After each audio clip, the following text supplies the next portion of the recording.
What's going on, y'all? Welcome back to basketball. And more importantly, welcome back to our season preview series, the series where we're going to dive into all 30 NBA teams before the start of the regular season. In this video, we're going to go extremely in-depth into things. We're going to go into rotations, rosters, depth charts. What does their draft assets look like? What did their offseason look like? We'll take a look at lineup data and some other shooting charts, things like that. Everything that you need to be ready for the start of the season. And in this video, we have the Oklahoma City Thunder, a team with a treasure chest of draft picks and great young players, but what does it all mean when it comes together? Let's talk about it today. But hey, make sure you guys like, subscribe, and comment. I've responded to every single comment in my YouTube channel up to this point, and I intend to keep on doing so. Let's get into it. Alrighty, y'all, as you can see, there is a lot to discuss in this video, so make sure you guys strap in and get ready for this. If you guys are unfamiliar, this is my preseason preview spreadsheet. This is a spreadsheet that I built in order to help me articulate and visualize the story and everything that we're talking about in this video. If you want access to it, you can actually have it. Pretty simple. All you have to do is leave me a comment saying hey, I would like access to the spreadsheet. That's good for my algorithm. From there, I'll drop you a link to my Discord. You can jump on my Discord. Feel free to hang around there and chat with us. We're talking about a lot of cool basketball things. And from there, you just shoot me a DM when you're on the Discord. I'll then give you access to the spreadsheet. Very plain and simple. But anyway, let's talk about the Oklahoma City Thunder, because this should be a fun one. So the Thunder, again, certain franchises just do it right? Some franchises just know how to get it done and grow themselves quickly. The Thunder have done it again, where they've acquired a bunch of young, talented basketball players, and they've gotten really, really good, really, really fast. Obviously, I'm referring to the Westbrook, Durant, and Harden time from some time ago. That was my childhood. This year, a very young group of Oklahoma City Thunder players went 57-25, and they went very, very far towards the end of the playoffs and everything, put up a lot of great numbers and everything, had some great moments, but fell short ultimately, and that's okay. They're a young basketball team. This is still a contending franchise. This team has a plethora of young players. They've reshifted some things from this offseason to help address some of the holes that they've noticed, and they still have a ton of assets to work with going forward. So this is going to be a really interesting season, right? It's okay, you guys exceeded expectations. Now we're expecting you guys to be here, right? This is a contending basketball team. If you're curious, these are the other settings that I give between to the other teams or whatever. These guys are contenders, right? We know the Thunder are a good basketball team.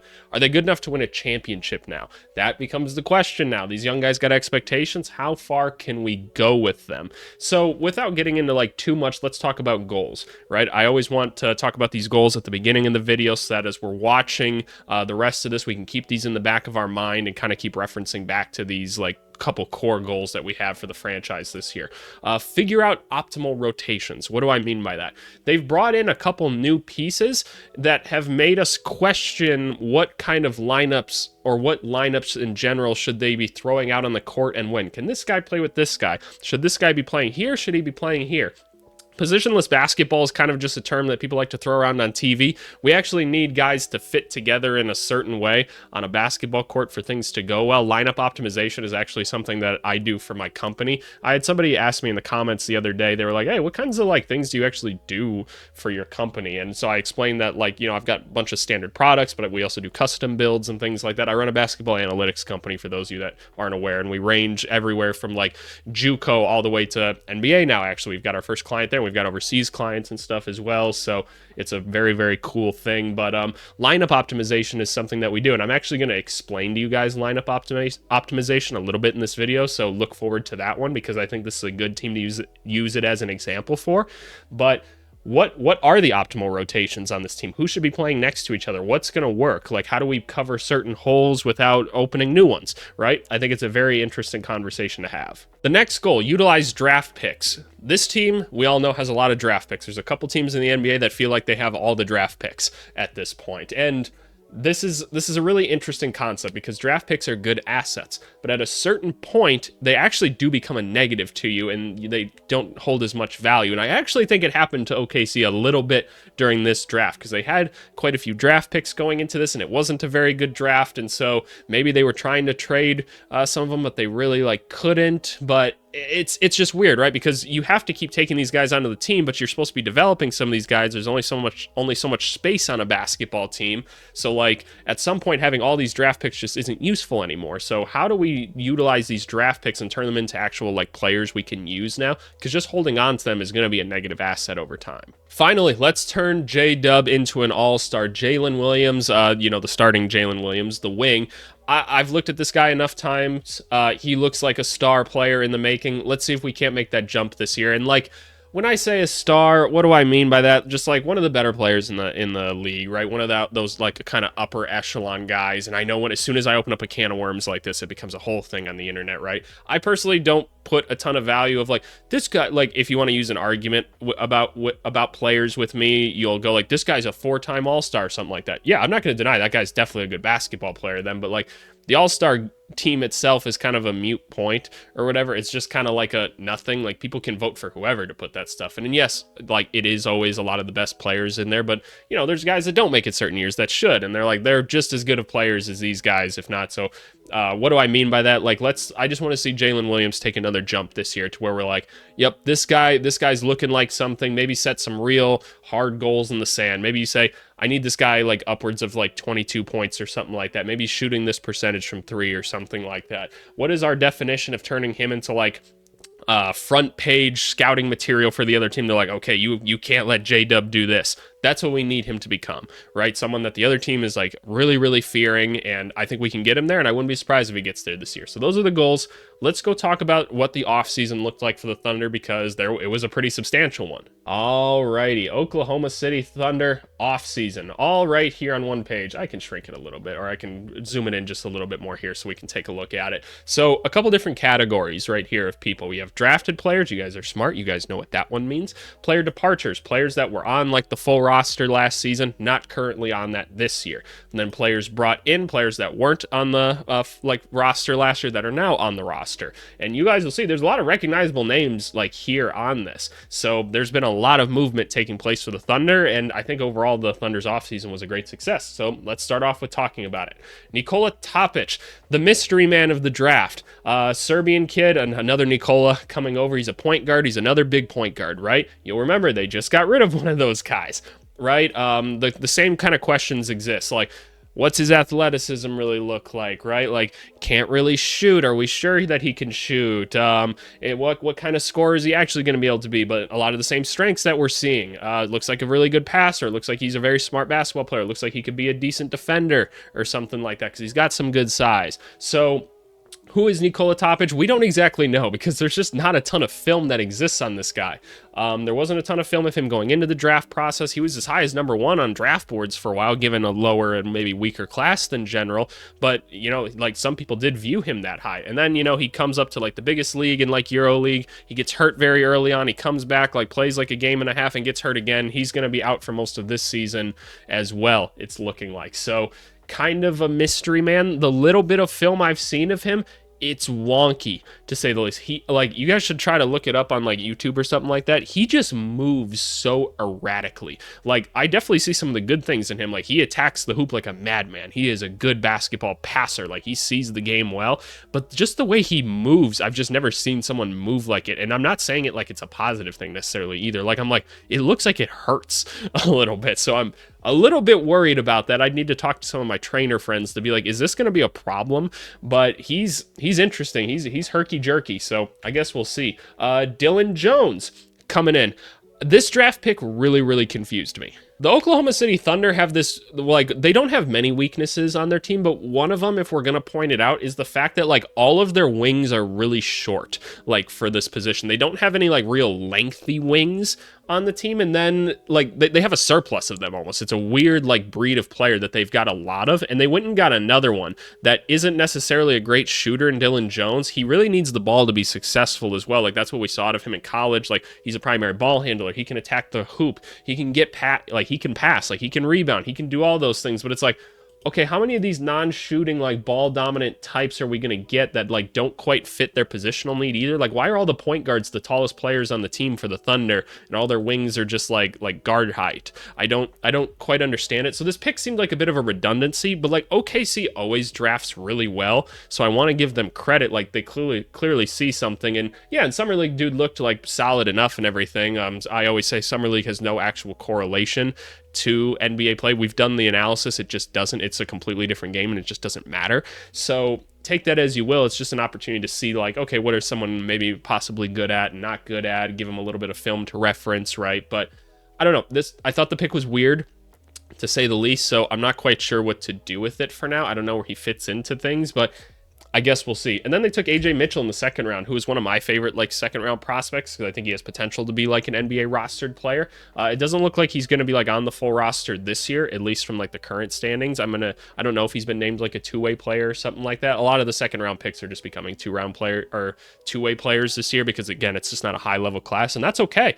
Like, you got to start out somewhere, and that's a great way to start. You get some playing time, but you also still get to be up with the team a good amount. So AJ Mitchell could be a resource to them going forward. We don't know as of right now, though. Player departures, probably most notable was Josh Giddey, their former, like, lottery pick and everything. Obviously had the off-court stuff that was a struggle and everything. Sounds like it was a pretty annoying situation for all those involved, so hopefully that's all cleared up. But very, very talented basketball player, all said and done. Does some really cool things for them. He was playing out of position, though, and it was time for him to go. It was beneficial for both sides, right? He needs to be a point guard. Shai Gilgeous-Alexander was in the way, so he didn't want to, like, come off the bench, and that's reasonable, right? He's young. He's still trying to grow in his career, and he was like, and it's like, look, any reasonable person would have said these two just don't make sense next to each other. Like, they're both pretty good. Shai's obviously a lot better. So what do? You trade Josh Giddey and you bring in Alex Caruso. That's a pretty good swap, all said and done. If you were going to move Josh Giddey, you get a player of Alex Caruso's talent to come in, because he's going to be a difference maker. He can play next to Shai, so great move there. Gordon Hayward, he just retired, so apparently his time with OKC was that bad, where he's like, I just don't want to do this anymore. It was a weird experience for him in OKC, wasn't it? Where it was just kind of like, yeah, we thought that trade made a ton of sense, and it was one of their few misses, and actually their GM will even tell you that. So kind of an interesting one. Bismack Biyombo, I love Bismack Biyombo. He just comes in, hustles like nobody even knows what else to do with him, and I don't know, he just gets results every time that he's in there. He's not currently on a roster right now either, but he was an interesting option nonetheless. Mike Muscala is a guy they brought in for a little bit last season. He's been on the team a couple times. Spacing center, kind of interesting. And then Lindy Waters is a three-point shooter, a younger guy that they were maybe trying to develop a little bit with all the other young guys, but had an opportunity to dump him over to the Golden State Warriors, so he's not on the roster anymore. Who did they bring in, though? A couple of big names. Let's talk about Caruso, because we already kind of started to talk about him. So obviously the Giddey Alex Caruso trade happens. I think it was really good for both sides. Alex Caruso is now joining like Lou Dort and like Williams and Chet and like Shai even, like there's just all these like really, really talented defensive basketball players on like one team now. Like this team is going to pressure and be such a menace to so many people. And they're such an athletic and like quick group that can play in transition. Like that could be easy offense for them this year, which is great. Like, cause I don't know, like why wouldn't you want to go and do stuff like that? You can always have like two lockdown perimeter defenders out there at a single time. That's incredible. So that's a wonderful bring in for them. Obviously it's a great culture pickup as well. Not that this team was struggling with that at all, but it brings in a leader, a guy that can really inspire people on the court, right? You know, he's going to make all the little plays to win a basketball game for a young group. Great addition. And then they go and get like the big center in free agency and Isaiah Hartenstein, journeyman in the NBA, finally finds his spot with the New York Knicks this year and thrives, becomes kind of a folk hero for the Knicks. I know the Knicks fans are devastated to lose this guy because we all saw how impactful he was in the playoffs, being a rebounder, being so good around the rim, being a nice defender, and more importantly, like he's just a good rebounder. And if OKC had one glaring issue last year, it's the fact that nobody was like rebounding the basketball, especially their big men, because Chet, that's just not a skill set that he's going to be great at just because he's so thin, right? People are going to move him out of the way, so they go and get Hartenstein, who will admit it's making lineups kind of interesting to think about now, and it's confusing us a little bit. Now, I mean, Alex Caruso as well, a little bit, because his position can be a little bit blurry at times, but we're like, okay, you got this good player. You paid quite a bit of money to get him. He does fill a role and a need. how does he fit in next to the other guys though? Like, how does this actually work in practice? But it's kind of a good problem to have at the end of the day. So, well, they'll figure it out. They'll tinker with it, find stuff that works and everything. But at the end of the day, you went and got a really good player and a skill set, more importantly, that you needed for this team. So that was kind of what the offseason looked like. Let's move into like the current roster and everything, and we'll go from there. Alrighty, y'all, this is my favorite tab in the whole workbook. Those of you that know, this was my ideal off-season spreadsheet, so we've kind of just added it on to here, and this does a couple things for us. One, we can look at like all the rosters and salaries, years left, things like that. We've got a depth chart on here, a salary cap tracker in itself, and then a couple like places for draft picks and stuff like that, so we can talk about a lot of stuff on here. But before we go any further, I know you guys are looking at this depth chart right now, and you're already in the comment section. Hold up. Just relax 1 second. Just hear me out on like a couple things before you comment, because I am totally open. I want the discussion about what you're doing with this. Look, like lineups, like they do matter.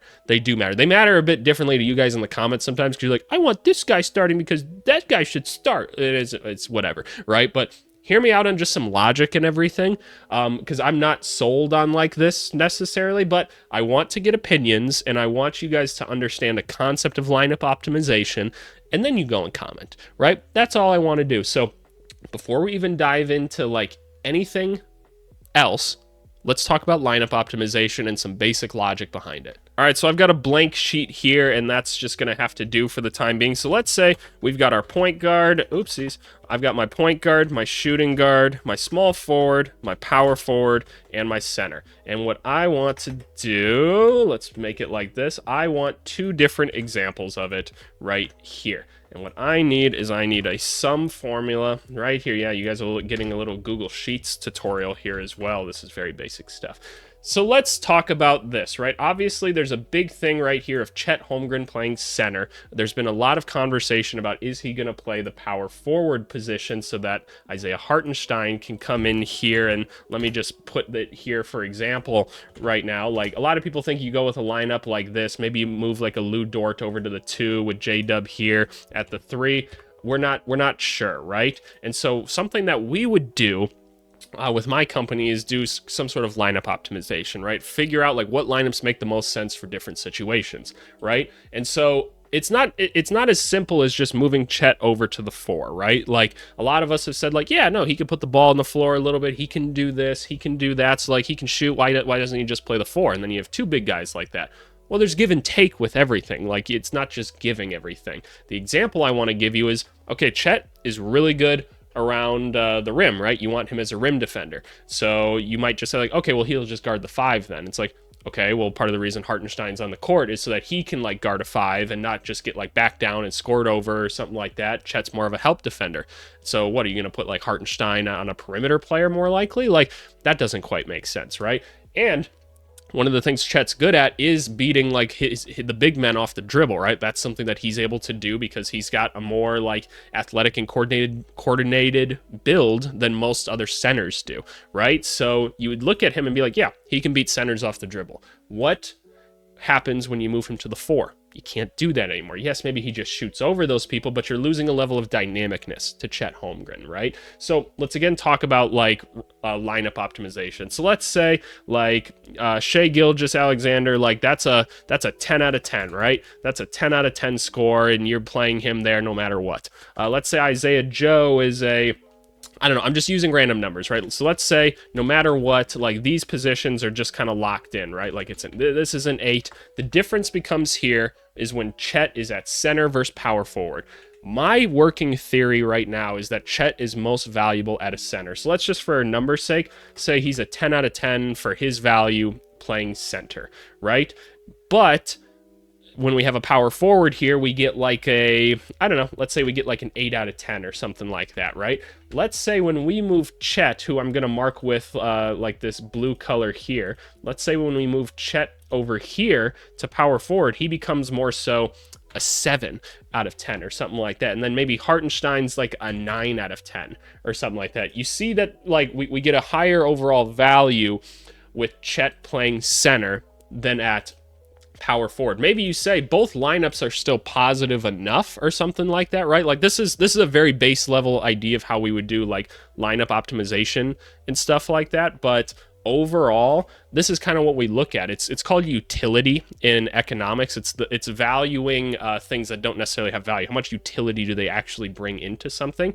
And we want to maximize that. We want to find the equilibrium of it. So where does Chet bring the most value to things? Because maybe moving him over to play power forward so that you can feel good about having Hartenstein being a center or something isn't actually as valuable as just having him at the starting center. So just think about that before you go and comment things. Think about, like, where is he actually, like, the most valuable to the team? Because we don't want to take him away too much from there. I always remember, like, Lauri Markkanen in the Bulls days. They just had him stand in the corner and doing like nothing as the power forward. And really, he should have had the ball a little bit more. He should have been able to create a little bit more. They didn't utilize him enough properly, and so he didn't get to hit his ceiling. So those are just things to think about. But let's go talk about some of the other stuff on here now, and you guys can do your comments. So the place I always like to start off with this stuff is the draft picks, because I think that helps bring a lot of context to things. And let's remember as well, one of the goals that we said is utilize these draft picks. Let's turn them into something.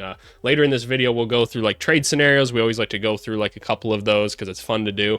So what can we do with this treasure trove of draft picks that we have? Because you'll note down here that I listed many more. Like that, there's a lot more than this. Like I could only get up to 2029 second round picks. So there's more beyond this, but 2025 in itself, they've got their own pick, right?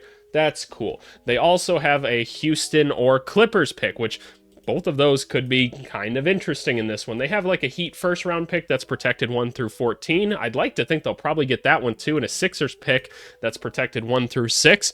They could very well have 4 first round picks next year, and that's just not fair in a loaded draft. They don't need 4 first round picks. So something probably happens, right? They don't necessarily have to use these picks this year, but if the right star player becomes available, this is a very valuable draft class. You can throw a couple of those their way. Now all of a sudden they're pretty valuable.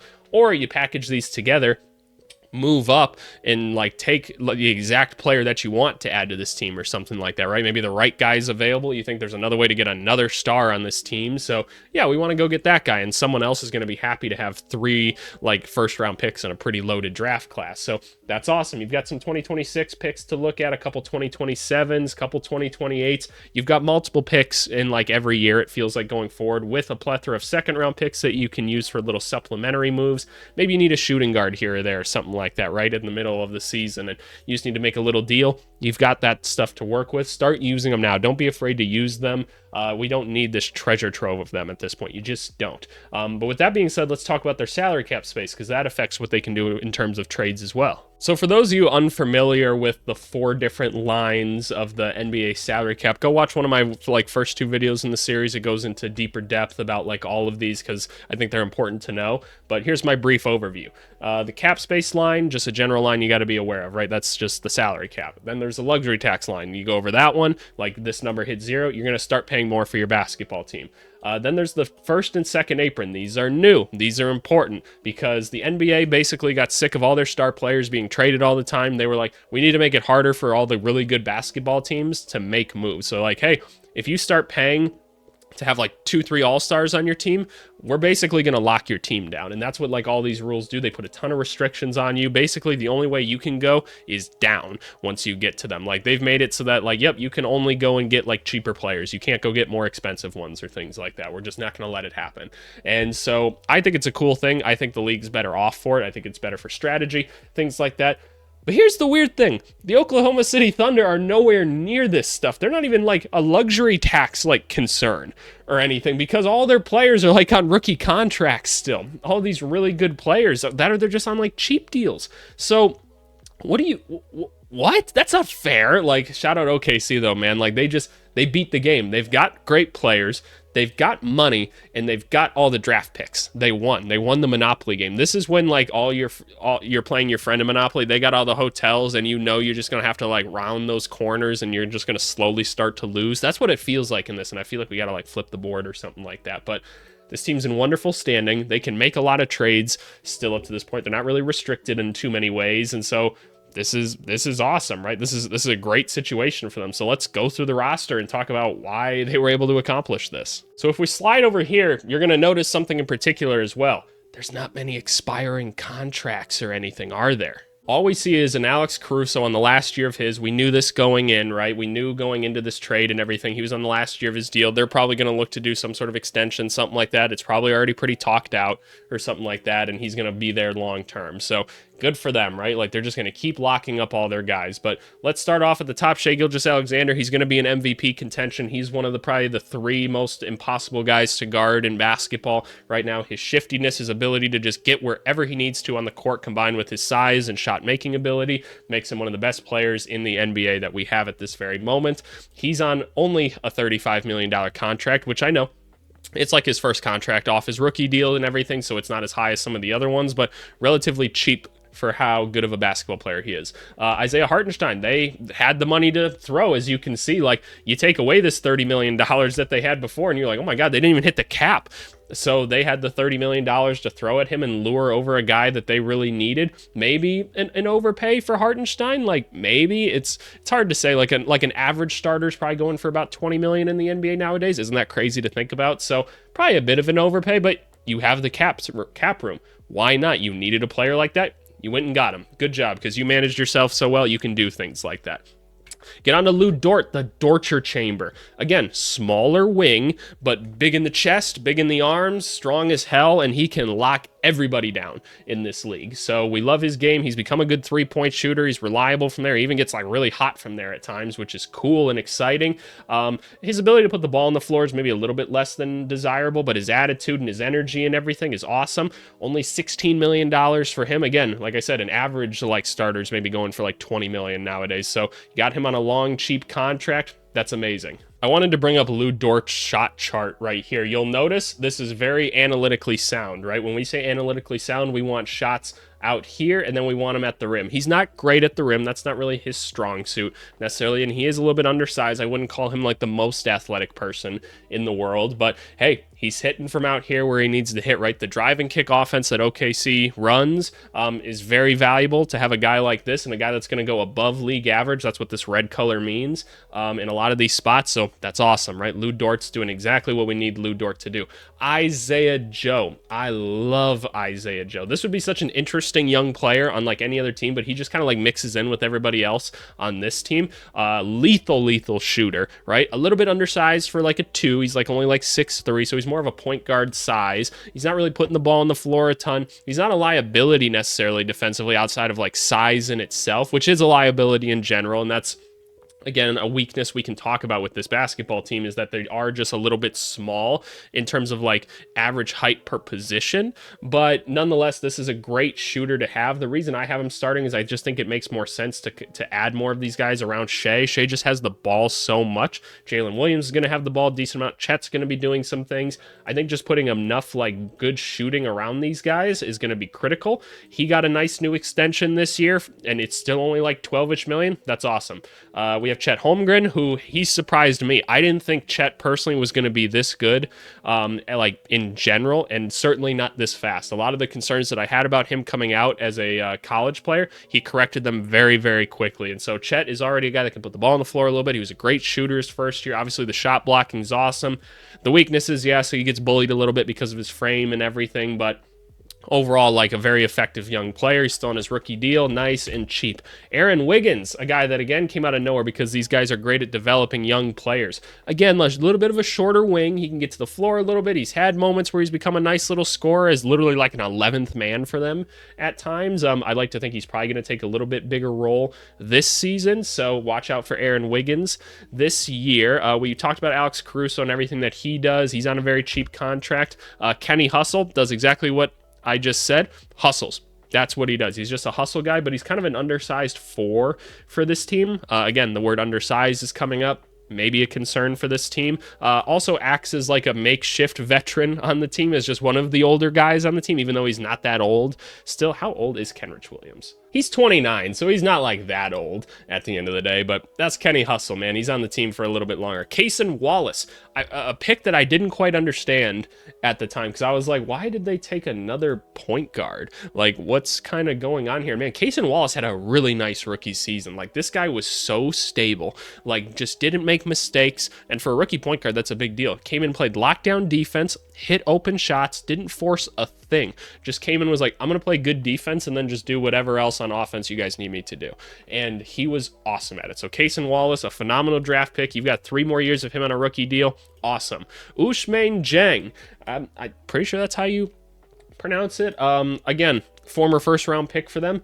A bigger, more athletic, maybe potential spacing forward for you. Kind of an interesting prospect, but he is buried behind some other people. He's been playing in the G League a whole bunch. We haven't really seen him get a huge shot at like cracking the rotation yet.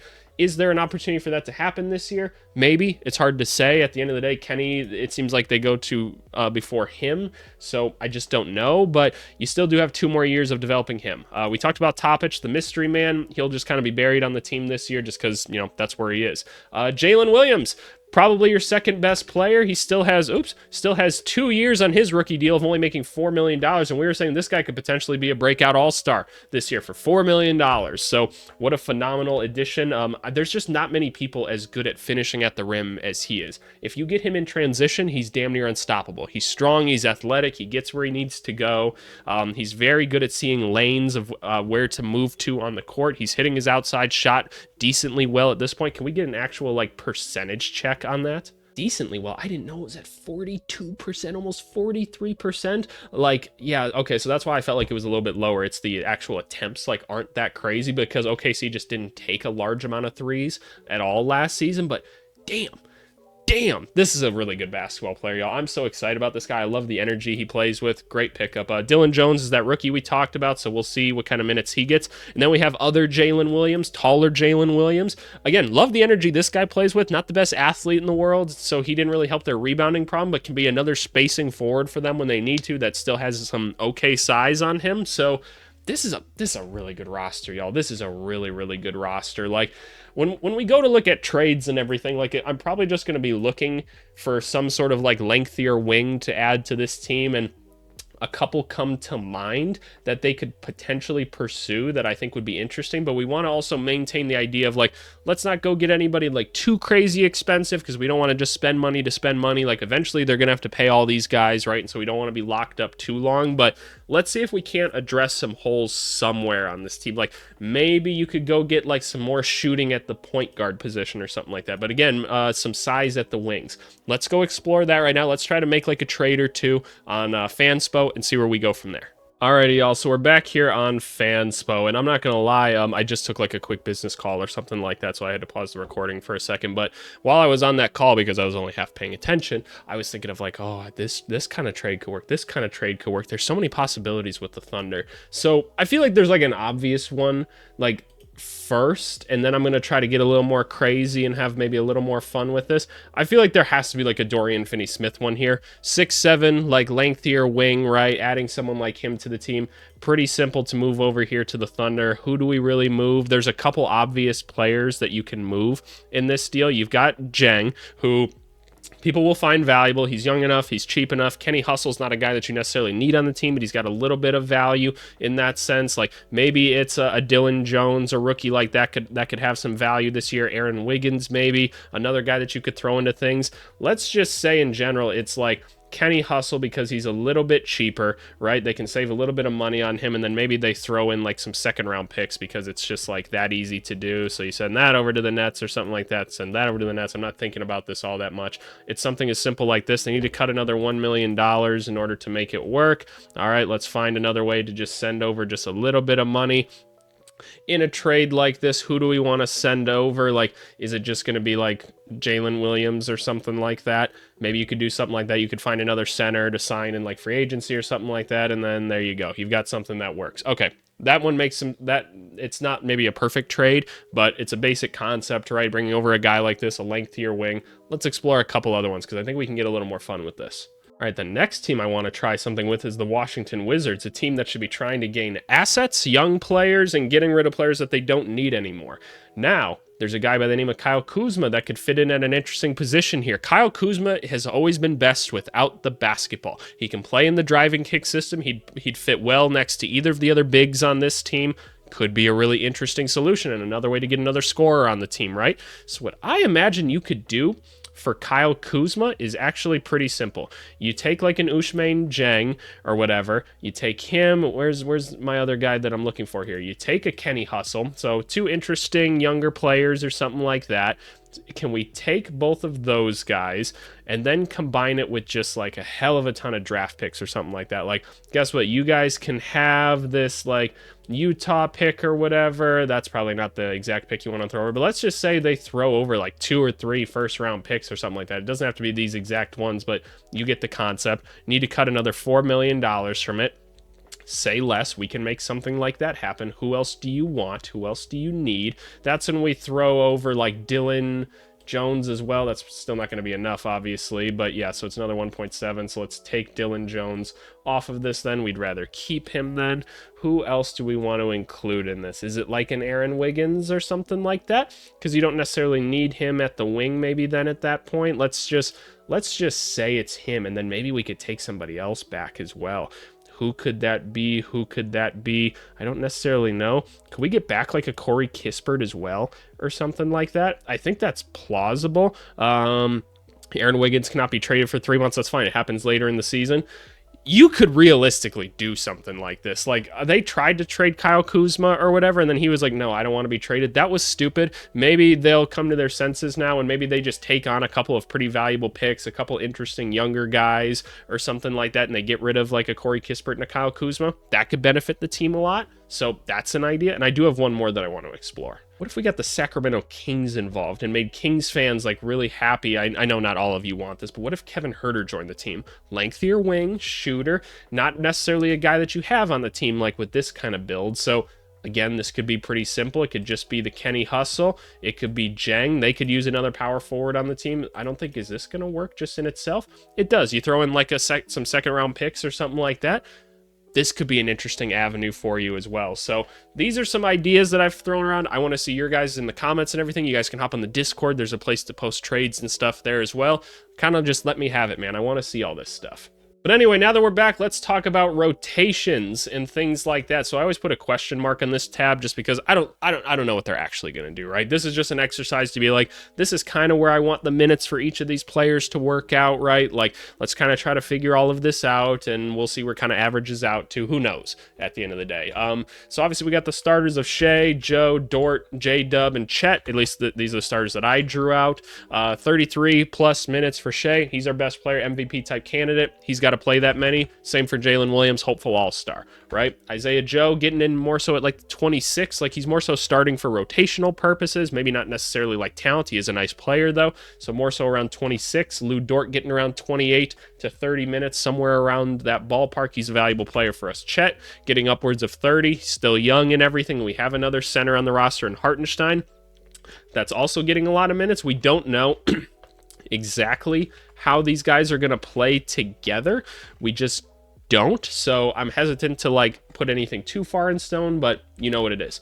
Alex Caruso also getting starter level minutes. You'll realize last year OKC played like 11 guys at a time, like consistently, and they kind of subbed people out very frequently. This year we're going with a little heftier 7-man like key rotation here at the beginning because we have 7 really good players and we want them on the court, right? We go into Case and Wallace, keep developing him, make sure he gets his minutes, and then I have Aaron Wiggins and then the other Jalen Williams just kind of getting other supplementary minutes here and there as needed. But I do like this heavier 7-man rotation. So now that we've seen that and we've got the rest of these guys, there's also still an open roster spot on the team that we can talk about. That's a place for them to play in the buyout market, things like that. A good player will probably get bought out at some point this year, pick them up, throw them in the rotation. But let's look at their lineup data from last year and see what was really working for them. So this is their lineup data from last year. Luckily, a lot of their lineups are pretty well condensed, and they only had like 2 real negative lineups. Which ones were they? And they didn't play them a ton either, so that's really interesting to look at. If you were curious, it was Case and Wallace. I can't tell which Jalen Williams this is. Okay, this is J-Dub, so that's interesting to see. Come on, load web page. Load. Thank you very much. Let's sort that again. Okay, so it was Case and J-Dub with Giddy, Dort, and Chet. Okay, interesting. And then one with Shea, J-Dub, Jalen Williams, Giddy, and Dort. So 2 of them with Giddy, interestingly enough, and he's gone now. And that probably was an interesting, like, non-fit. So I don't know. This one played a significant amount of minutes together, plus 16. We've got Dort, Jalen Williams with Shea, Isaiah Joe, Chet Holmgren. So this was the starting lineup that I just drew up right here. I promise I didn't look at this beforehand or whatever. This was their best lineup last year with the most minutes actually behind it. So their most overall proven lineup that works is the one that we just drew up. That's a pretty good use case for it right there now, isn't it? This one also had a decent amount of minutes behind it. So again, J-Dub with Shea and Giddey again, right? It was a good team with Case and Wallace as well. But again, Chet Holmgren not playing with another big man. We don't necessarily see a lineup in here where he was playing, excuse me, playing with another big man. So we just don't know, and they didn't have a lot of big men to choose from necessarily last year, but it wasn't something that we were seeing a whole ton of, and it doesn't look like they were necessarily trying it. If we go to the three-man rotation, so what was the best combo of people last year? In terms of significant minutes, it was Giddey, Shea, and Chet. That doesn't surprise me. Those are three of their better players. And then Shea, Chet, and J-Dub, right? They're three best players overall. And then J-Dub, Shea, and Giddey together again. Yeah, those three guys, they were very impactful together. It's not a surprise at all. So those of you that think yeah, Giddey had no place on this team, you're just incorrect. The team was very good with Josh Giddey on the core. So it's right here, right? It just says it right here. So interestingly enough, though, we see Isaiah Joe in a lot of these really top performing groups with Shea, and then Jalen Williams, the forward. So that's kind of interesting. Again, we see Shea and Isaiah Joe. So I really think that playing these two together is going to be critical for this team. I think it makes a lot of sense to have Isaiah Joe next to Shea. I think he's a really good complementary piece because, look, you have to have a second defender, really kind of sinking in to be that help defender one pass away from Shea. So if you keep Isaiah Joe one pass away at all times, I think you're going to find a really valuable asset in that. So I think if we can take away anything from this when we look at our rotations, I think the lineup that we drew up makes a ton of sense statistically. I don't know what they'll actually end up going with. How do you mix Alex Caruso in and have him kind of do a similar thing to Giddey and have that effectiveness? Where does Isaiah Hartenstein mix in with Chet Holmgren? Because you want them both playing a significant amount of minutes. It's going to be interesting to balance, but I think a lot of this, that we have at least drawn up here, does have a lot of merit to it, and I think it should be well explored. Anyway, let's talk about standings and everything now. All right, y'all. I know y'all are very curious to see where I've got the Thunder in this one. If we want to recap the West very quick, we have Dallas at a 2, Kings at the 5. We have Grizzlies and Lakers and Spurs so far in our play-in. So we have one play-in spot still. The Warriors not even making the play-in spot, and then the Trailblazers at the bottom. So where do the Thunder fit in? Where do the Thunder fit in? All right, ready? My artificial, it's not artificial, it's my real drum roll. Drum roll, please, knocking on the table. Where do we have it? You guys put it in the comments beforehand, maybe. I've got them as the 1 seed. I've got this team as the 1. Look, do we really need to break it down?